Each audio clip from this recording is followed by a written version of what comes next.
da cidade boa. Eu gosto muito e não me canso de falar. É meu orgulho e minha paixão. Por ela meu amor nunca vai se acabar. É Heriotaba do meu coração e vai estar sempre comigo pra onde quer que eu vá. A gente sabe que você merece muito mais do que tá por aí.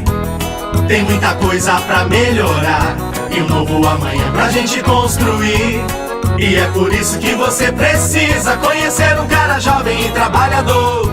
Eu quero agradecer de coração a essa multidão que está aqui para nos apoiar e dizer que nós estamos com o firme propósito de fazer uma Heriotaba bem melhor, como o povo quer, como o povo espera, dando atenção e fazendo de tudo para melhorar as condições de vida do nosso povo. Com o nosso chamado, com o chamado do Oswaldo Neto, nós hoje mostramos a vontade popular que é mudar a Heriotaba e mudar para melhor.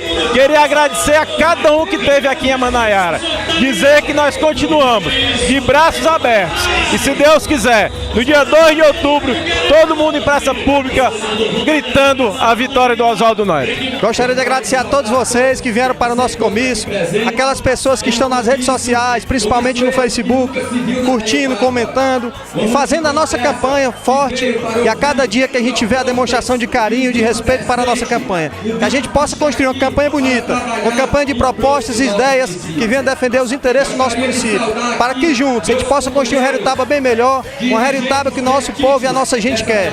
Tenho muito orgulho de estar conduzindo junto com a Ana Marta, nossa vice-prefeita, e que a gente possa, a partir do dia 1º de janeiro, construir uma Heriotaba melhor, uma Heriotaba do sonho das pessoas, trabalhando na parte da educação, trabalhando na parte da saúde, trabalhando na parte do social e principalmente levando a prefeitura para perto do povo, que é isso que a gente precisa, é isso que o nosso povo aposta, é isso que o nosso povo quer. Oswaldo Neto prefeito, com ele a gente vai ter muito mais. Oswaldo Neto é 12, é competente, sabe o que faz. Oswaldo Neto, Cid Ciro, Ana Marta e a guia. É o que a gente espera, é o que a gente quer. Heriotaba só tem a ganhar. É o que a gente espera, é o que a gente quer. Bote fé, Oswaldo Neto vai realizar.